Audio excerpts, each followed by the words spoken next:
आप लोग जिस किताब को देख रहे हो मेरे हाथों में, इस किताब का नाम है मैंने गांधी को क्यों वध किया। और हाँ, आज मैं आप लोगों से आग्रह करता निवेदन करता हूँ कि इस किताब को आप लोग अवश्य खरीदिएगा। ज़्यादा में नहीं है, 150 से 200 रुपया में ये उपलब्ध हैं। अगर आप लोग इस किताब को खरीद लेते हो ना, तो जो भी मन में भूसे कचरे हैं वो सब साफ हो जावे। और जो आप लोग आधे अधूरी मिथ्य इतिहास को आचार्य के द्वारा, श्रीमती के द्वारा पढ़ते हो, जानकारी हासिल करते हो, उससे क्लियर हो जावे। विद्यालय, स्कूल, कॉलेज, कोचिंग सेंटर में जो पढ़ाई वो आधे अधूरी हैं, गांधी जी और नाथूराम गोडसे जी को लेकर के पूरी कहानी नहीं है, सत्य नहीं है। बस इतना ही आप लोगों को सिखावे कि एक महात्मा था और उस महात्मा को एक व्यक्ति ने वध कर दिया किसी कारणवश। कारण क्या है तो दूर दूर तक पता नहीं है। कोई कोई मास्टर जी, श्रीमती जी ऐसे भी पढ़ावे, अगर किसी को वध करने का ही तो सबसे पहले अगर बंटवारा का कोई जिम्मेवार है तो वो हैं मोहम्मद अली जिन्ना, उनको ही वध कर देता। अगर सूचना ही देने का तो मोहम्मद अली जिन्ना के बारे में दे देता कि यही है बंटवारा का मसीहा, पाकिस्तान हिंदुस्तान का मसीहा है, इसी ने मांग किया, इसी को वध करो। लेकिन ऐसा कभी भी उनके मुख से नहीं सुनोगे कि 55 करोड़ बंटवारा के बावजूद भी किसने दिलवाने का संकल्प अनशन पर बैठने के लिए निर्णय लिया। पाकिस्तान से आए हिंदू शरणार्थी बन के भारत में शरण लेने के लिए, उनको वापस पाकिस्तान पहुंचाने के लिए किसने अनशन पर बैठा। अगर पूरे विस्तार से जानने के लिए चाहते हो,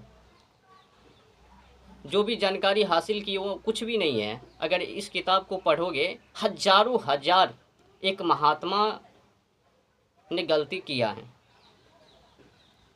हजारों बार गलती किया है, अपराध किया है, लेकिन उस गलती को उनके चतुरताकारों ने कभी भी सार्वजनिक नहीं किया, खुलासा नहीं किया, लोगों को जानकारी नहीं दिया। एक कहावत है, हाथी दांत खाने को कुछ और दिखाने के लिए कुछ। हाथी का दांत देखते हो ना। एक और कहावत है, वो मेरी तरफ से सुन लीजिए।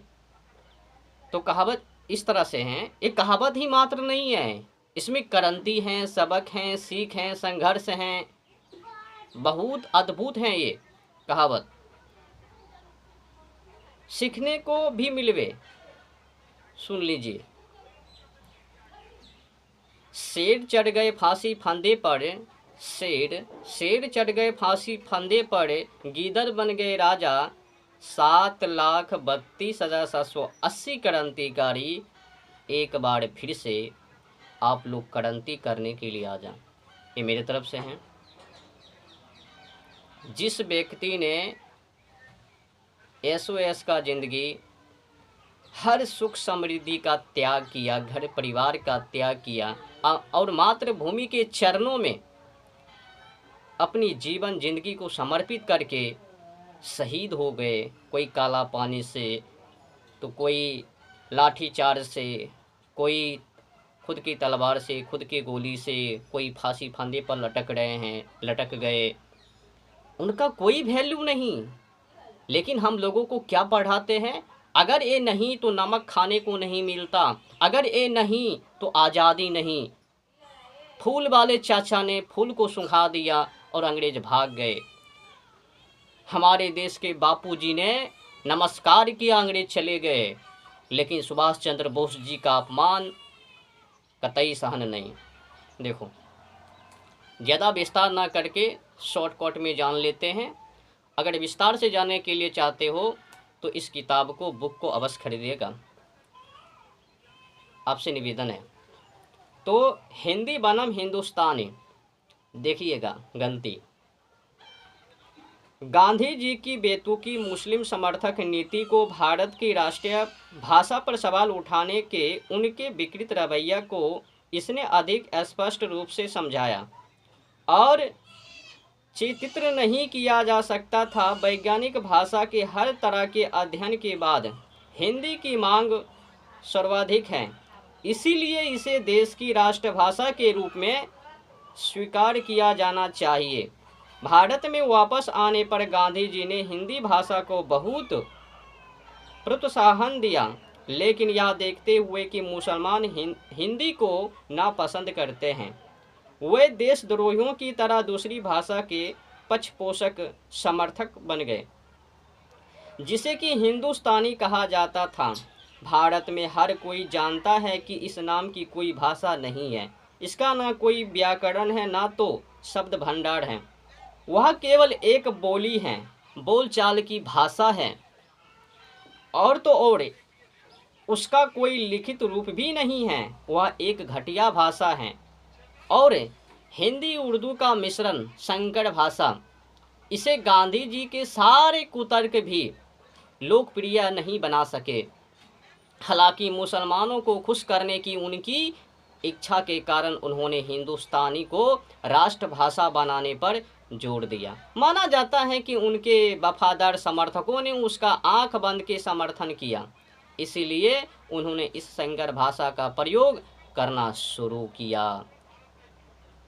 बादशाह राम और बेगम सीता जैसे शब्द बोले और लिखे गए। अब समझिए, जो हिंदू हैं, जिस लोगों का आस्था राम सीता जी पर, और राम जी को क्या कह दिया, बादशाह राम बेगम सीता।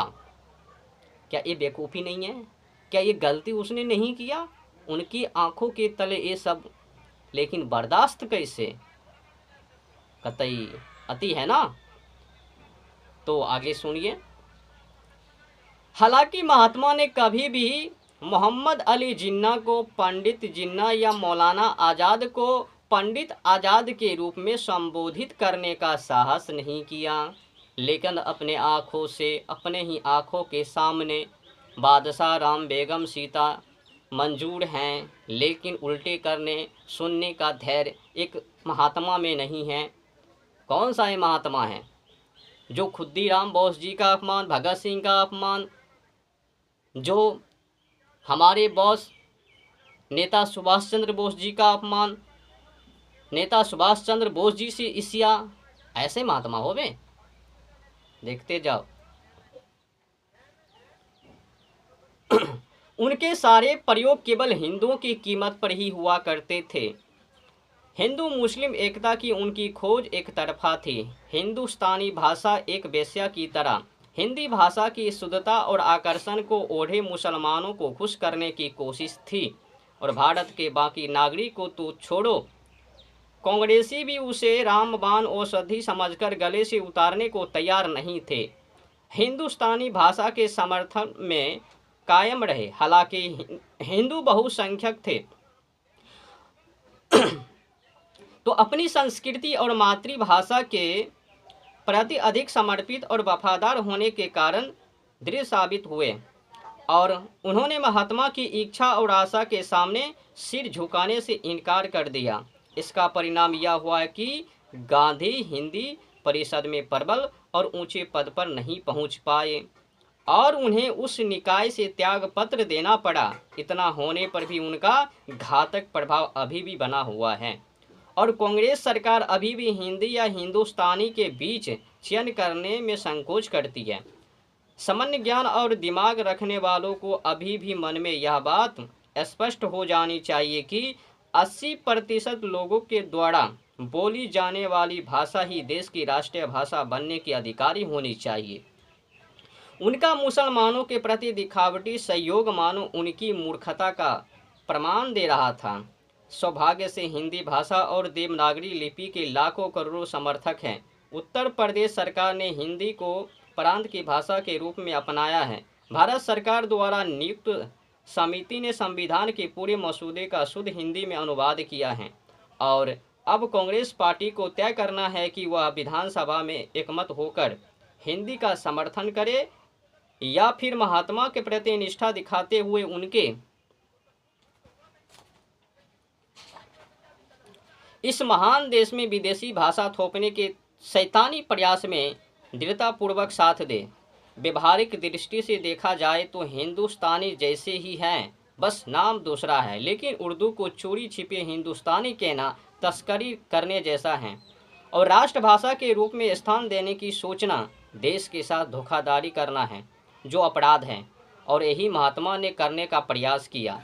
शिक्षा व विद्यालय के कार्यक्रमों में और शिक्षण संस्थाओं में उसके प्रयोग पर बल देना, और वह भी इसीलिए कि इसे मुसलमानों को खुश किया जा सकेगा। यह सोच महात्मा की कल्पित व्यवस्था में सबसे खराब सांप्रदायिक व्यवस्था थी। यह सब कुछ हिंदू मुस्लिम एकता के लिए था। अब समझिए, अब जो भी लोग मन में भावना गांधी जी के प्रति, भाई साहब कभी कभी ये भी तो जानो ना, नाथूराम गोडसे जी का विचार उनके द्वारा रूपरेखा, कोई पागल नहीं, वो कोई अफरी तफरी में आकर के ऐसा निर्णय नहीं लिया कि अब इनको रास्ते से हटा देना है। गांधी जी का जो कार्य है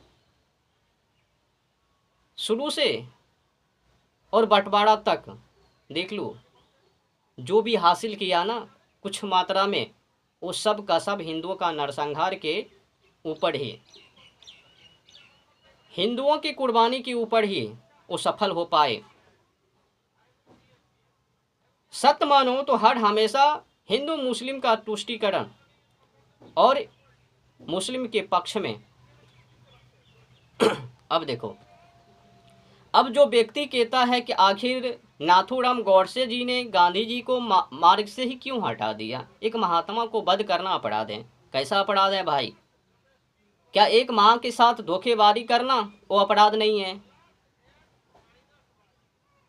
क्या अपने आंखों के सामने अपनी माँ के दो टुकड़े होते देख लेना वही बड़े ज्ञानी हैं, बुद्धिजीवी हैं, या फिर उसको बचाने वाले या कोई निर्णय लेने वाले? कुछ बताओ। मोहम्मद अली जिन्ना को किस रूप से उनको वध करता? जो मेन गुड़ का गाछ हैं वो तो ये भाई साहब है, जिसने रूपरेखा तैयार किया, नौटंकी किया, उनको रास्ते से हटाना जरूरी, या फिर जिसने उस पर चला उनको? कितने को हटाओगे? लेकिन जहाँ से जड़ हैं वहाँ से हटाओगे तो संभावना है कि वो रुक जावे। तो नाथूराम गोडसे जी ने वही किया, जहाँ से संभावना की इसी से वो सब रुक जावे, तो निर्णय कठोर लिया और हटा दिया। यकीन मानो अगर ये कुछ वर्षों तक और जीवित रहता तो भारत ना जाने कितने टुकड़े में और देखने को मिलता, और जो जात पात का नीम, जो माहौल, वो सब आज भी मौजूद रहता है। ऐसे तो हजारों हजार वर्षों तक निकल गया। गांधी जी का गलती हजारों हजार वर्षों तक भारत को गुलाम बना दिया। देखो, अब ये भी समझना है कि नाथूराम गोडसे जी महान, या ये फिर जिसको आज जैसे कि मैंने आप लोगों को सुना दिया ना, शेर चढ़ गए फांसी फंदे पर गीदड़ बन गए राजा, जो फांसी फंदे पर चढ़े 7,32,880 क्रांतिकारी, उन लोगों का कोई महानता नहीं। और जो जिसने अंग्रेजों का चातुकाकार अंग्रेजों में सटके रहे, जीवन में कभी भी बलात्कार से, काला पानी से ज़्यादा कुछ बोलने की कोई ज़रूरत नहीं है, बस समझने की ज़रूरत है। मोहम्मद अली जिन्ना, वो भी सफलता गांधी जी के ही द्वारा। मोहम्मद अली जिन्ना को सब पता था, जो भी करवे यही करवे, और ये हम लोगों के पक्ष में है। मैं जो कहूँगा गांधी जी वही करेंगे। अगर भारत पाकिस्तान का बंटवारा होने से रोकने की कोशिश गांधी जी करता तो रुक जाता 100% में 100%। जब 55 करोड़ रुपया दिलवाने का पाड़ी अनशन पर बैठ गए और पूरा कर पाया, तो क्यों का ना झुकावे? या फिर साहस नहीं? कुछ बताओ। आखिर नाथूराम गोडसे जी मोहम्मद अली जिन्ना को क्यों बर्बाद करता? वो तो कुछ भी नहीं था जितना कि ये। अच्छा बताओ, 55 करोड़ भारत पाकिस्तान विभाजन के बाद उनको दिलवाना, वो भी उनको सांप को दूध पिलाने के जैसा नाथूराम गोडसे जी को पता था। जो ही पैसा देवे और कश्मीर पर हमला कर देवे, आडंबर हो लिया। अच्छा बताओ, मोहम्मद अली जिन्ना ने क्या ऐसा किया? पाकिस्तान से आए शरणार्थी भारत शरण लेने के लिए, और एक मस्ती टूटे फूटे उसमें शरण लिया। वर्षा ठंडा का मौसम, क्या करूं, रहना तो पड़ेगा कुछ दिन के लिए। लेकिन वो बर्दाश्त नहीं, एक महात्मा को वहां से निकालने के लिए तैयार। जब ना निकले तो भूख हड़ताल। अब भारत पाकिस्तान का विभाजन नहीं तो चुप बैठ गए, मौन रह गए जब तक बंटवारा नहीं। 55 करोड़ रुपया देने का पारी तो चुप हो गए, मौन हो गए, भूख हड़ताल पर बैठ गए, अनशन करने को तैयारी। क्या मोहम्मद अली जिन्ना ने ऐसा काम किया? और बंटवारा भी किस रूप में? हिंदू सिख का नरसंहार। 50 लाख से अधिक लोग नरसंहार के शिकार हुए बंटवारे के नाम पर। गांधी जी ने तो कहा, अगर बंटवारा तो हमारे लहाज पे। अरे इनके लहाज पे नहीं, हिंदू सिख के लहाज पे। अब क्या कहूं भैया, अधे अधूरी मित इतिहास को पढ़कर छाती ऊंचा जो हूं मैं हूं, समझने की विषय है। अपनी आंखों के सामने क्या कोई अपनी माँ को 2 भागों में या फिर मान लो ना अपमान होते हुए कैसे देख लेवे? क्या उनको सूझबूझ नहीं, दिमाग नहीं, अकल नहीं कि हमारी आंखों के सामने हमारी माता का अपमान, हमारी माता के साथ छेड़खानी कैसे बर्दाश्त? कतई बर्दाश्त नहीं। भले मैं जीतूं या ना जीतूं, कम से कम फोड़ तो दूं। अब ये समझो कि असल में सच्चे वीर सपूत नाथूराम गोडसे ये टुकड़ा करवाने वाले या मौन रह जाने वाले थे। लाख क्रांति, बार बार खुदीराम बोस जी का अपमान, क्रांतिकारी का अपमान, उनको गुंडा, उनको आतंकवाद कहना, हर हमेशा सुभाष चंद्र बोस जी से ईर्ष्या करना। कैसा ये महात्मा है? अंग्रेजों के तलवे चाटना, अहिंसा पूर्वक क्या इसी से चरखे चलाने से आज़ादी? बापूजी नहीं होता तो आज़ादी कहाँ से? बारे चतुर्थाकार। एक तो 1935 का संविधान, 1860 का कानून, और 7,32,780 क्रांतिकारी के शहीद होना। कौन सी खुशी है भाई? कैसी आज़ादी? गांधी जी का योगदान, वो भी हिंदू का नरसंहार, सिख का नरसंहार पे। हो, शायद लगता है हमने चतुर्थाकार की कहानी को पढ़ लिया। जो लिखावट गांधी जी के चतुर्थाकार ने किया, झूठे इतिहास को लिखा, मिथ इतिहास को लिखा, वही पढ़ाया जाता।